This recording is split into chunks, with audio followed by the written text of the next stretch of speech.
Hey there and welcome. If you're a non-resident Carolite, an NRK, with parents living back home, then you're in the right place. We're going to talk about something that, let's be honest, is probably on your mind a lot. Right? This question, it's just always there, isn't it? It's that quiet little hum of worry in the back of your mind, no matter how many thousands of miles away you are. You see them on video calls, they always say everything is fine, but still, you wonder. Well, today, we're going to try and turn that worry into something you can actually work with, a clear, actionable plan. Because this isn't just about you feeling better, it's about making sure they are better. We're going to build a simple framework for long-distance care that gives you real peace of mind and gives them real support. So how do we even begin to tackle something so big? Well, you don't. Instead of seeing it as this one huge, overwhelming thing, we're going to break it down. We're going to use a strategic framework I'm calling the 5 keys to wellness. And here they are, just 5 things: medicines, checkups, nutrition, mobility, and connection. That's it. Think of this as your new checklist. 5 pillars that you can actually focus on and make a huge difference in your parents' lives, even from halfway across the world. So let's dig in, starting with the real foundations. Okay, first up, the physical foundations. You know, if we can get these first 3 things right, the meds, the checkups, and their nutrition, we're building a really strong base for everything else. Let's start with a number, 3 to 6. On average, that's how many different medicines most seniors in Kerala are taking every single day. For things like blood pressure, cholesterol, maybe some arthritis, it's a lot to keep track of.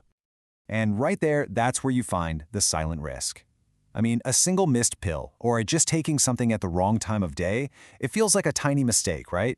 But those little errors can snowball. And so often, they're the very things that lead to a totally preventable trip to the hospital.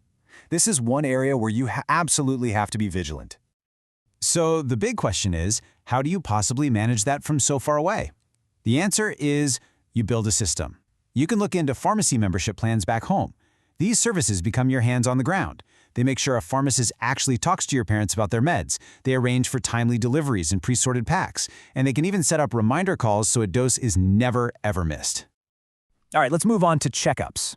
How many times have you heard this? Oh, I feel fine. Why do I need to go get a test?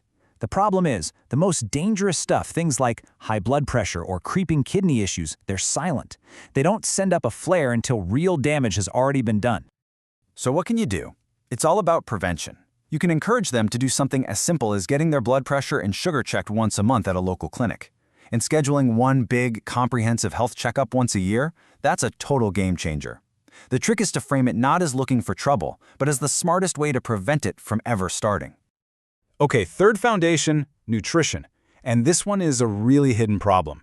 You know, we assume if there's food in the fridge, our parents must be eating well. But for so many seniors, things like being lonely or having a poor appetite or even dental problems, it all leads to them not eating properly. And believe it or not, malnutrition is a real risk.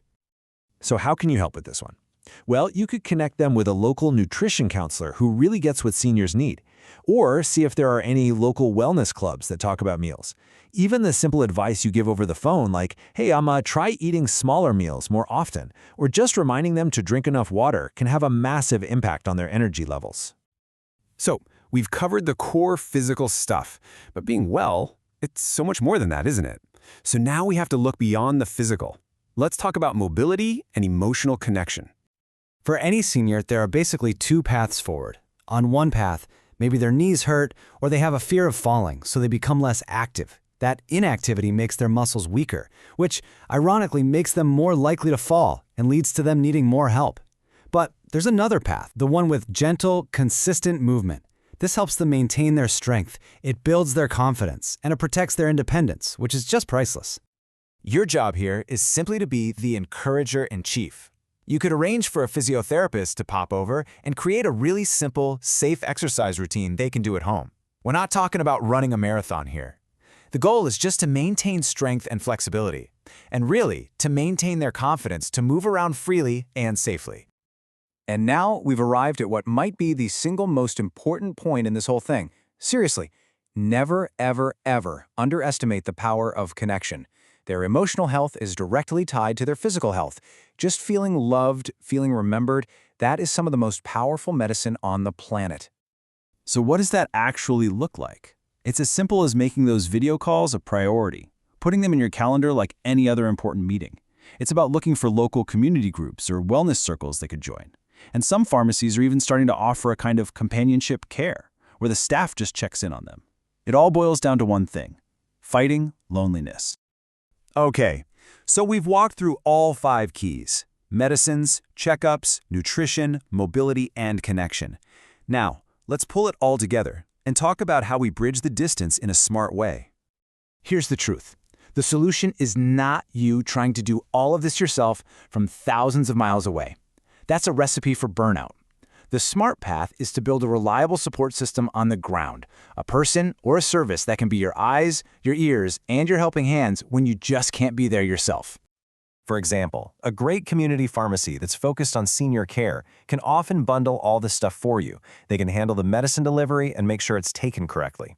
They can do regular wellness checks, they might organize health camps, and, this is the crucial part, they give you regular updates so you are always in the loop. In the end, it really all comes down to this one powerful idea. With the right systems in place, the care your parents get doesn't have to be limited by how many miles are between you. You can be a deeply involved, effective caregiver no matter where on this earth you live. So I'll just leave you with this one question. Thinking about everything we just talked about, what is one small thing you can do today, right now? Maybe it's just scheduling that 5-minute video call. Maybe it's 5 minutes of research on a local pharmacy service. What's that very first step you're going to take? Thanks so much for joining me.